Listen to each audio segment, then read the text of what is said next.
morning, welcome to Good Morning here, and this program is ArtFlakes with me, Felix, and today I'm very grateful because last time, Billy, what happened is, I don't know what happened to my co-host, that I was a little bit busy, yes, and today he told me I'm not going to make it, but to be on the greater side, I'm joined by the great man here.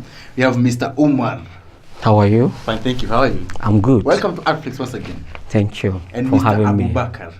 As usual. We even missed you last time. Thank you. Where were you? Maybe. Well, I was out of town for business, a short business as usual, you know. Now, guys, welcome so much for this episode. That is episode number 2 for the Ethiopian literature. And last time, maybe if I may start with you. Last time you looked at most the challenge that is making the Ethiopian literature not to be known in Africa, and you looked at about their language, Amharic. So, what are some of the findings that you discovered in this Amharic? Yeah, some of the findings I have made about Amharic language is that the language is so difficult. The language on its own is a very difficult language. Very difficult language to understand because it's one of the Semitic language, Afro-Semitic language, spoken majorly in Ethiopia. And it also have a sister language which is called Tringia language. And it's the language they use now in Eritrea as one of their official languages. So knowing this language, despite the rich historical background of Ethiopia, the literature of Ethiopia is not so popular considering the medium of expression, because medium of expression really matters a lot. So most time, if you talk about the East African literature, you hear people talking about the Kenyan literature and other places. And in Kenya, you see people focusing on Ngugi wa Thiong'o because it's one of the greatest writers. But you really, like during my first degree and second degree in literature, I've not read a text, to be frank. I've not read any text from Ethiopia as rich as that country, because Ethiopia is fundamentally one of the great countries we have in the world. You cannot discuss the history of Africa or the world in general without mentioning of the Ethiopia. Okay, Mr. Abubakar, I've been with you in this show, and we've talked about how the literary work of other countries. You mentioned Ghana, but I've never heard you mention Ethiopian for the first time on this show. Tell me about Ethiopia. What do you understand about the literary work of Ethiopia? Like you did say, the language is always a barrier, and it's not only Ethiopia. I think even at a certain time in the western part of Africa, we've had issues with North African literature. It's not been accessible because of the language barrier that has always been. And but one thing I do not agree to what he has said so far is the idea of language being difficult. I do not believe any language is difficult because it has to do with the speaker. If you say your language is difficult, it's because you are not familiar with it.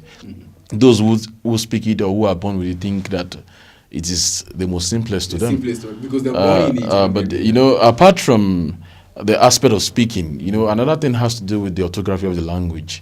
The language is not the spellings and the alphabet of the language is quite different from what you have of the English language. So it makes it very difficult, because even if you can maybe use your idea of the alphabetical order of English to spell a word or to pronounce it properly, you are going to have issues with the Amharic language, because it is written in a different kind of alphabet, something like the old Hebrew script. And so it's going to create a lot of barrier, and with that now it has made literature to be secluded from most part of Africa. We don't know much about what is going on there, and it's unfortunate because the country has a rich cultural and historical history that we need to dig into, that the world need to know more about. But that language barrier keeps them, yes, exactly, away from other part of Africa. The way other part of Africa are accessible is not the same way we have with the Ethiopian literature. Now back to you, Mr. Umar. Does its language play a unique role in terms of the literature review in Africa? Yes, language play a very important role. Not just language. Mostly in the present literature. In the present literature, language play a key role, but not just language. You see, generally, literary works are hinged or are based on ideologies. Exactly. And this ideology depends on where it's coming from. For instance, if an idea is coming from Sierra Leone, Nigeria, Ghana, you will see some resemblance, or some of the French-speaking countries, you will see relationship between what is happening maybe in your pre-colonial or your post-colonial period. Or so the idea that will be deeply discussed in the literature of such places is very, very important. So not just language per se, because I do know of some African countries, like some of the work of Usman Simbani. Usman Simbani is from Senegal, and Senegal, you know, is an English-speaking country. French is one of their official language, if not their official language. You see, is God Beard of Wood is originally written in French, but today you see the God's Beard of Wood translated in not just English language, even some languages outside that is spoken outside Africa, because of how the work is able to arrest people's attention, because of the thematic application of the job, of the work, and so on and so forth. Another example that I also want to give you is Chinua Achebe, who wrote The Arrow of God, The Things Fall Apart, No Longer at Ease, Anthills of the Savannah, to mention but a few. Like Things Fall Apart in particular, it has to do with pre-colonial experience of the Igbo society, which epitomizes the experience of the Nigerian people, is translated into so many languages across the globe.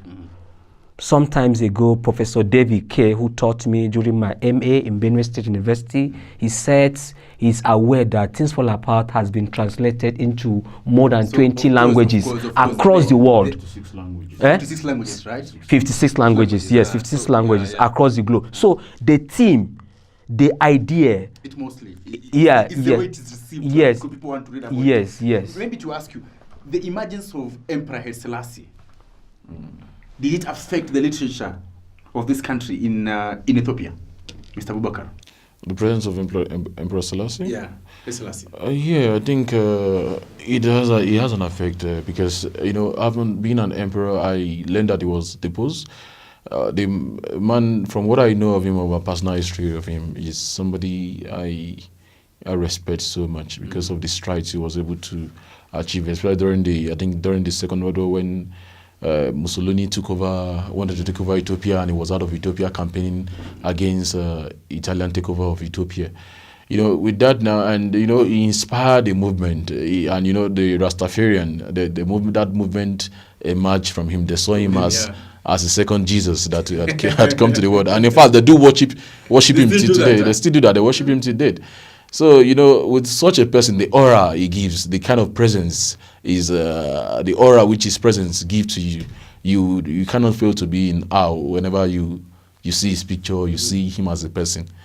And at one time, he visited Nigeria too. He's such a fascinating person.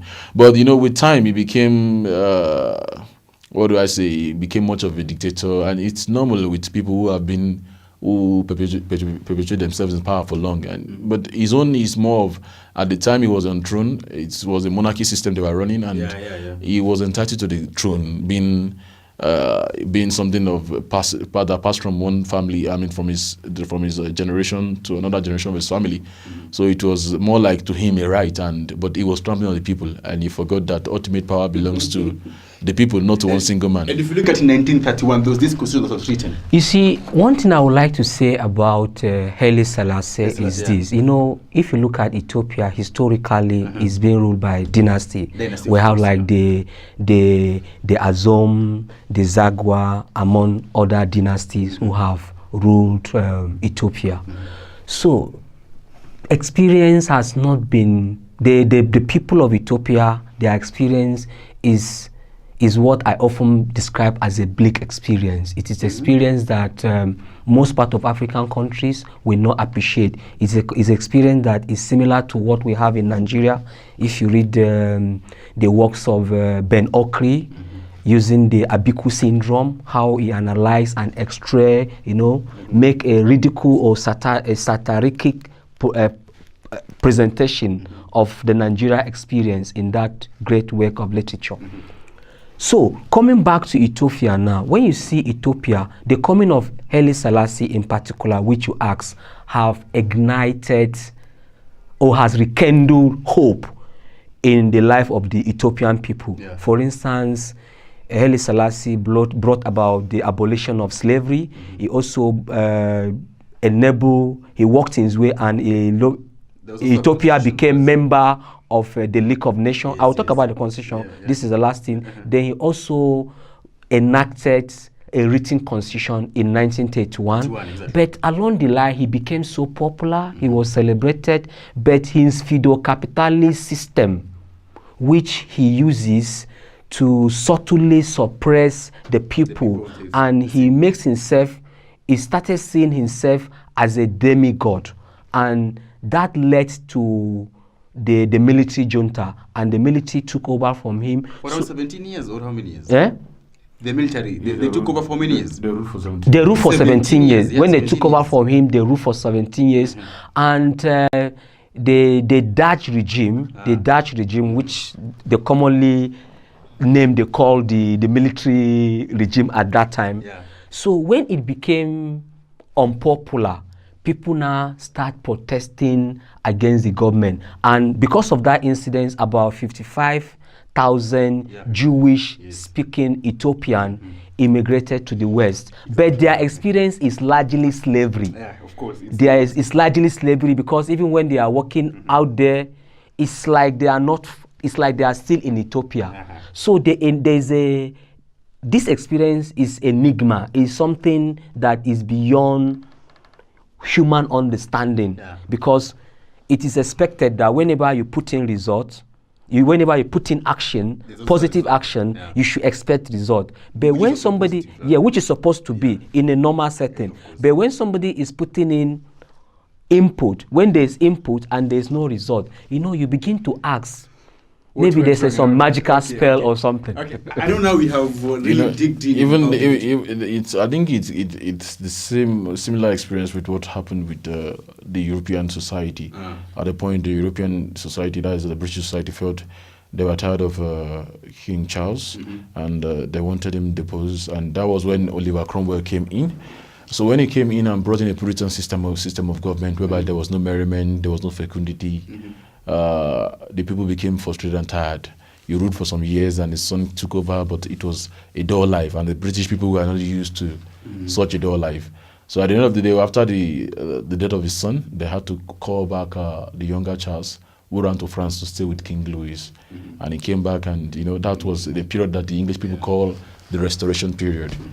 So I think with Ethiopia, only the monarchical system is not restored. But I think they regret the days that they regret having to move from the monarchy system to the one that you have there right now, especially with the takeover of the military. And in any part of the world, the military is not ever a good option to take over government, because they don't know what it means, what human rights. But again, there's some places, like, you see, there's this country that has been ruled by the military for around 8 good years, and they're just having the election just the other day on Sunday. I don't know if you really don't know.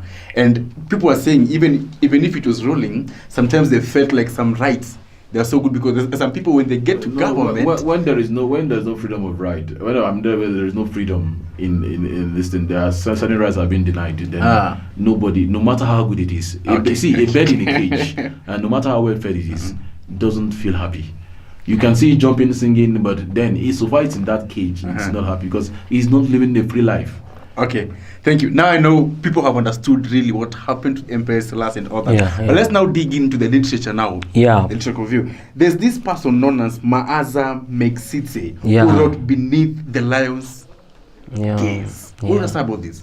Well, Maaza Megsitse, Beyond the Lion Gaze, is one of those great works of literature written by Ethiopian that are in diaspora, and the book epitomizes or captures or portrays the experience of Ethiopians, both at home and in diaspora. The book is written in books. So the novel is written in 4 books. It's a novel, but it has... Yeah, it has 4 like books. Subtitles. Yes, it has 4 books. And it look at the role of the monarchical system. He look at the power of the king. He look at the political situation. He looks at there are a lot of things, about 8 or 9 things when I was extracting the work that I could find in that particular work alone. For instance, inviolability. The inviolability tries to look at the source of political power of the monarch, and reaction against the power of the king. You know, when the king became so popular, Ethiopians were worried. But the king, or some people who are following the king, they are trying to make it appear as though because of his Solomonic lineage. So he's also one of the representatives of the people sent to them in Ethiopia. So whatever he says becomes a binding law. At a point, people get tired of that. Yes. So to cut you, you know, before you get to the themes that were portrayed in others, yes, you said it was written in books. Yes. You know, people will be asking now. Okay. The books. How are they written? Okay, the books. The first book mirrors the protest of the youth, where one of the boys was killed, and this depicts the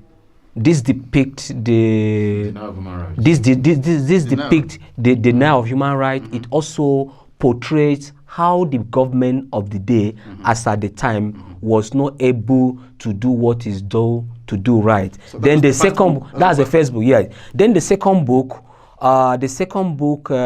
portrays the power of the king as an ordinance from God, which is also questionable because along the line people were not so satisfied with the proposition or with the extended metaphor the king was using to dominate everything and everybody.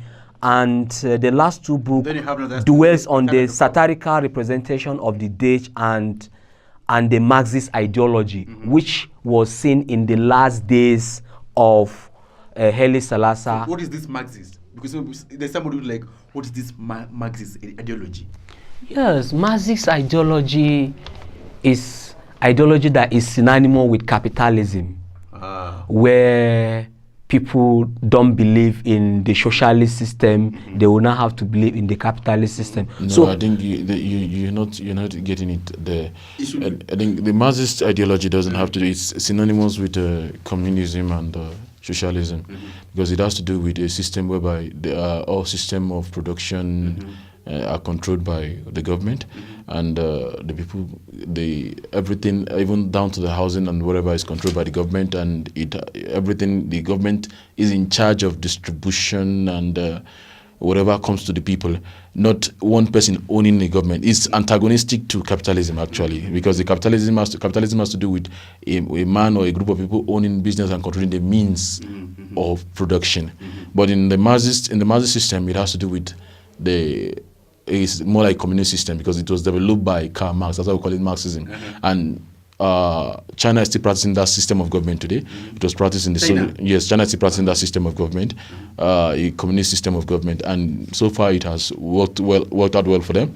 And it is a system of government that is being preached by people like Ngugi wa Thiong'o, and even Sembene Usmani is also a Marxist to some extent. I think he's even a core Marxist, because Ngugi wa Thiong'o was inspired by the likes of Sembene Usmani. Now, sorry to cut you short. Now, let's look at a bit of time. Let's look at now the themes. We talk about the first theme. We talk about the vulnerability and the theme that captures the feudal capitalism. Yeah. We talk about the Solomonic. Yeah. So, what's the third one? The third one is the reaction against the power of the king. At a point, people get fed up, then the feudal capitalism. For instance, the land tenure system. You know, the land tenure system is such a subtle system used by the monarch to deny people even their land. We have something similar to this in Nigeria. Okay, let me not discuss politics. Let me discuss literature, because in literature's class, we use literature to discuss literature.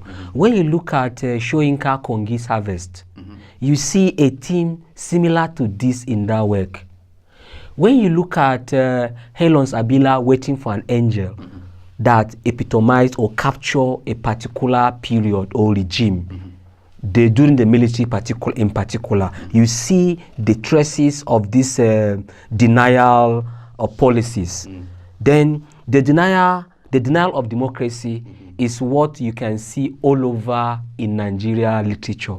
You see that in the work of Leko Neyeguke, the Ill Winds, the Kauri Tears. You see that in the work of Ngugi wa Thiong'o, The River Between, the Matigari, Devil on the Throne, and so on and so forth like that. So this theme has a universal implication or an Afrocentric application, because when you look at the literature of West Africa, East Africa, North Africa, and the rest, you will see this thing. They all come. Yeah, they all come. Yes, you see this idea replaying itself. Okay. Yes. So let's, Mr. Abubakar, can you take us through? There's this another good book that was written by Hama Tumas.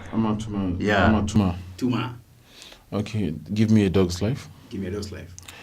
All right, Give Me a Dog Life is a collection of over 40 satirical essays compiled together, and they are ridiculing the system of governance in most African countries, the essays, especially Ethiopia particularly, since the writer is from there. And at times, it's hinged on the fact that most of the times the way Africans complain, we ramble a lot, going on and on about how the government has denied us certain infrastructural facilities and amenities, and they've been treating us like animals, like dogs to be precise. So, and the writer is saying that he's using a surgical language to tell us that the African government even treats us worse than dogs. That dogs in the Western countries do not live a better life than what the ordinary Africans live. Yeah. Because if you've seen the way they treat their dog, they even they use pronouns such as he or she to refer to their dog. So, and they consider their dog as part of the family, because if you ask that how many people in your family, they will tell you, okay, we have a father, a mother, 2 children, and 2 dogs. So they are counted as part of their family. But here in Africa, the government treats us worse, and that's what the writer is trying to say by saying that if you are not even going to give me anything, give me a dog's life. And that can be seen in the excerpts here. I think there's an excerpt from one of the essays which says that the problem with us Africans is that we sometimes do not really know that what we're talking about. We do not know what we want either. Give us a machete and we are likely to chop off our own hands, legs, and future. To me, the best example of our confusion concerns our complaints that the rulers treat us like dogs. We complain that we have a dog's life, and we want the listener to conclude that we are miserable, depressed, oppressed, exploited, and more. This is false, though, and true. I contend that the problem with our presidents and prime ministers is that they have failed to give us a dog's life. Hence, my slogan, give me a dog's life any day. Of course, it is a dog. It's a dog in the West that I am referring to. So she's being satirical, trying to tell you that what she's saying is that even if you call me a dog, but give me the life that a dog is. Yes, and most dogs in the West live better off, and are more respected than ordinary Africans. Which are here. Okay, thank you. Let's do this bit of time. Sorry to cut you short. Yes. What are some of the themes depicted from this excerpt? Because you see, this is something that's very satirical. Yes, the first thing that comes to mind when discussing Give Me a Dog Life Anytime is the theme of double standard. We also have the theme of unfairness. We have the theme of brutality. Let me talk about the double standard. Double standard in the novel portrays the way the society is governed as though there are 2 laws, one for the elite and another for the masses or the commoners. So the double standard theme in the novel use what we call in literature conceit. The leaders place themselves in such a strategic position that, hey, you are a commoner, you and I, we are not the same. So everyone has his. Everyone, yes, everyone has his yes. And you see this theme in one of the great Ghanaian writers, Kojo Lenk, Women of the Aeroplane. You know, Kojo Lenk also systematically talk about double standard in his novel. That is why the novel is centered around two towns. One, Tukwan, is in Ghana, and Levesvan in Scotland. But these two countries are free from interpollution, corruption, and any form of injustices. But at the end of the novel, he's telling us that the people in these two communities are actually not human beings.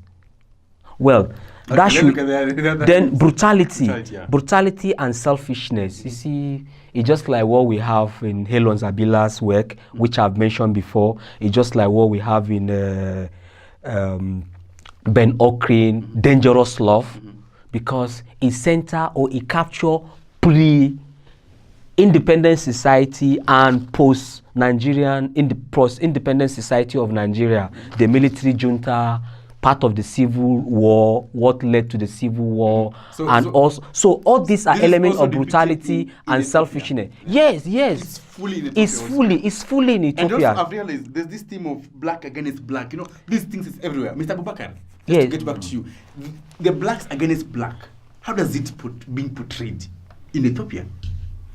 I think Ethiopia never had an history of colonization. So theirs is more of the rulers against themselves. The rude. Yeah. So that's what you have there. Because in other countries you have an history of colonization, we believe that after we kick out the white man, then maybe it's Uhuru. But then they took over and still it's black brothers repressing us. But Ethiopia has always been has had a monarchical system of government. So and where you have such system of government, you have people who consider themselves the nobility of the society, and those who are on the lower rank of the society. So with that now, those are the upper rank of the society always still believe in their purity. They believe they always tell you about what family I'm from, that I'm from the family of so. And even Ali Selassie will tell you that he's from the Solomonic generation or heritage, that he belongs to that group. And with that now, so he's superior to every other person. And that is what is happening. So those within the royal family always believe them that they are above the ones in the lower rank of the society, and it's still operable even till today. Now, I know we are out of time, but before we get this, I want us to talk about another lady called Rebecca Haile. Okay. There's this book that she wrote. Yeah. By the name Held at a Distance. Held at a Distance.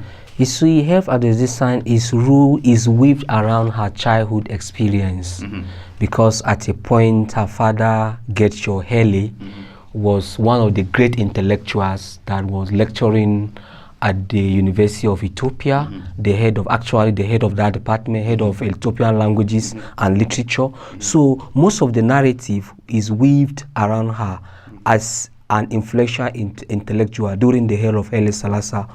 So the work in general is also hammering on the intellectual plane. All this work we are doing, there's a theme peculiar to them. Ideological plane. The ideological plane runs in the first novel we read, Beneath the Lion's Guest. It also runs in Give Me a Dog Life. It's also reoccurring in Hell at a Distance, My Discovery for Ethiopia. So this is a very beautiful book, but is a kind of the book is written in form of a memo. It's like a memo that she used to reflect when she was in Ethiopia. She's also a great Ethiopian writer in diaspora. Do you have an excerpt from, maybe so you can read this? Yes, I have an excerpt. Viewers, Yes. Let me read a paragraph or two. I want the two of you to pack some clothes tonight, because this weekend we are going to drive to Nazareth town to visit Ababa Heli and Timeti. If we don't do that, we will probably take a plane to join your mother and father in America.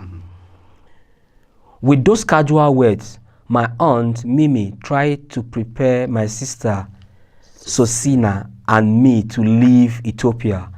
Even even as she downplayed the voyage by equating it with Sunday drive to my grandfather's home in the country, Mimi dare not promise us the trip to the United States. Much less name a specific date.